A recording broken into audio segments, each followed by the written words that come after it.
Hi, Taylor T. Carlson, and I'm back with another action figure review from the SH Figuarts series.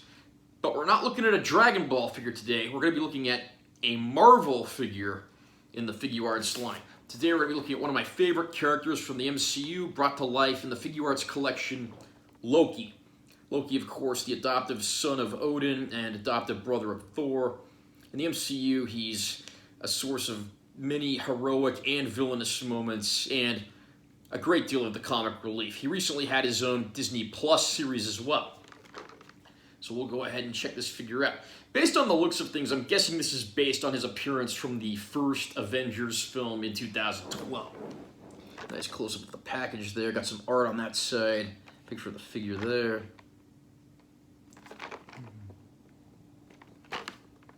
And obviously they really went to work on the box. It actually looks pretty nice. Nice shot of him there.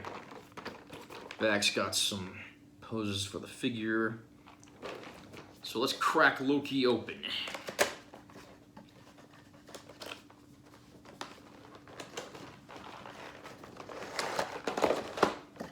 Now, as with a lot of the SH Figuarts collection, there is a backing card. This one is gold, so I guess they wanted to have it in Loki colors.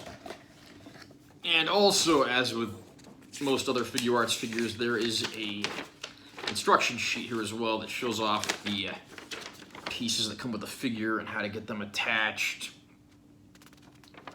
As you'll quickly see, this figure has a lot of accessories.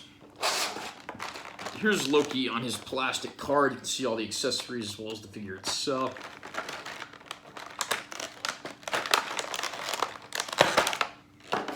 Here's Loki himself. We'll take a more thorough look at the figure in a minute.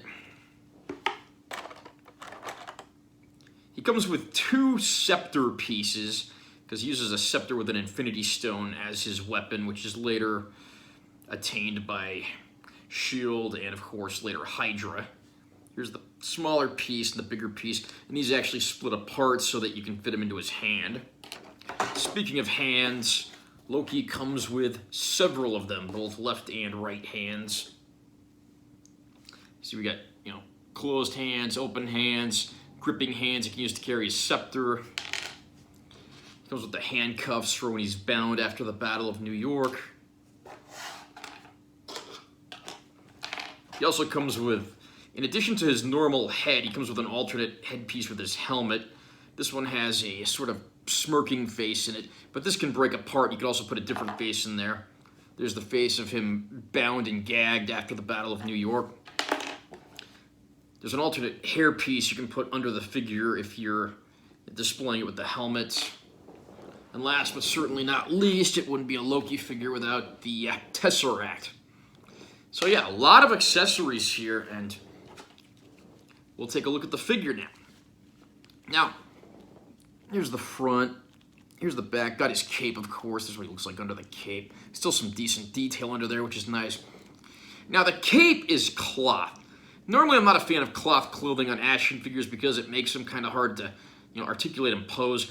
But in this case, only the cape is cloth. It doesn't actually directly interfere with any point of articulation, so that's pretty nice. Here's his face. You can... Yeah, as you'll quickly discover, the faces can fall off pretty easily, so we'll put that back on there. He's got sort of his neutral expression face there. I mean, I can't tell if this is supposed to be like a direct likeness of Tom Hiddleston. It kind of looks like him, but I wouldn't say it's quite perfect. Doesn't look bad, though. The head can rotate, move slightly up and down. Over here, we've got ball joint arms, articulated elbows. Got his fist hands on there. Those can rotate and, of course, be replaced with other hands. And he has his, his coat here under his cape. And that does somewhat hinder the articulation, mainly with his upper body. See, his torso's articulated, but it's kind of hard to get there with the coat on. And then come down to his legs. He's got ball joint legs, but again, the coat kind of gets in the way. Luckily, it's not cloth clothing. It's just like sort of a plastic rubber material. It's easy to remove. You can move his knees And his feet can also slightly move as well, and I actually just pulled off his foot. So we'll cram that back on there. I have knocked his feet off before, so it's not an uncommon occurrence with this figure. I mean, overall, just looking at the figure from the get-go, the clothing looks just about perfect. I mean, whoever made this figure clearly studied the films. So why don't we try out some of those accessories now? We've got his fist hands on, so I'll take those off just temporarily. And we'll try on these handcuffs. Hands cuffed, and since we've got him, captured and ready to go back to Odin and Asgard, why don't we put on the other head with him gagged so he can't speak, since he becomes the Avengers prisoner. And there we go. Being marched down the aisles of Asgard to have to face Odin. We'll take these handcuffs off now. Okay, we got his gripping fists on here. And since the face keeps falling off anyway, why don't we just take his head off and we'll put that horned helmet head on instead. And as you can see, he's got another hairpiece here too. And I guess the different hairpieces go with the different heads. So if we want to put his helmeted head on, the hairpiece that's on there by default's not really going to work. So we got to put the other one that's got his hair laid out flatter. Yeah, and honestly, even with this helmet head and the different headpiece, it's just easier to put it on without that. I mean, some people might argue that hurts the aesthetic, but really, well, the biggest problem I have with this figure is how easily the heads fall off. So we'll just go ahead and make this work. Get his face put back together here.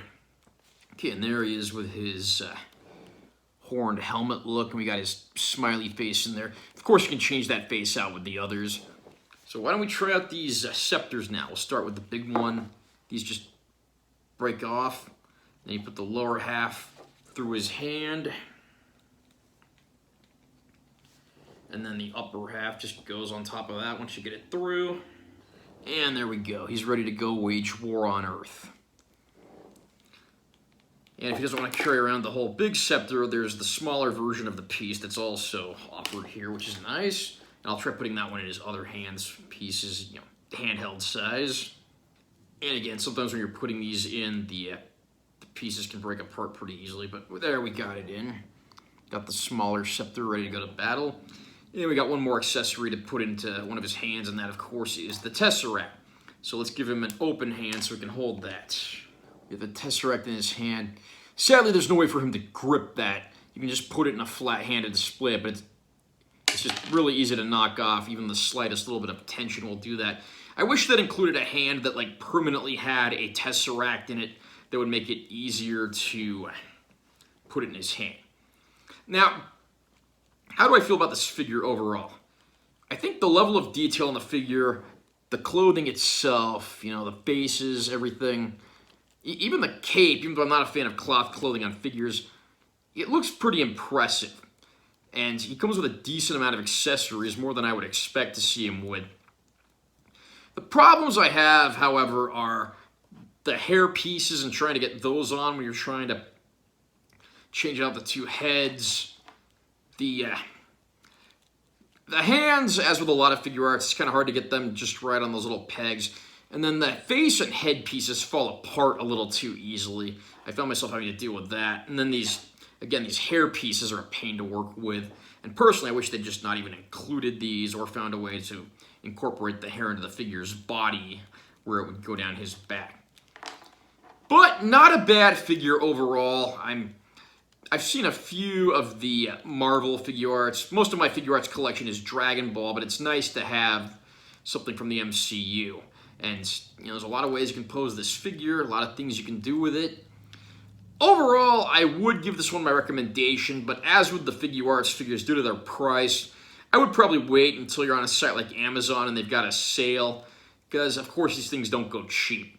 They're great figures, but again, they will cost you a pretty penny, so I would say wait for the sale. I also wish this included a display stand, which very few figures I've bought in the line have had. Are you a Marvel Cinematic Universe fan or an SH Figuarts fan? And have you picked up this figure of Loki yet? Comment down below and let me know what you think. Also, remember to subscribe to my channel for more content because I'm always posting new videos. And give this one a like if you found it helpful. I'm Taylor T. Carlson. I'll see you next time.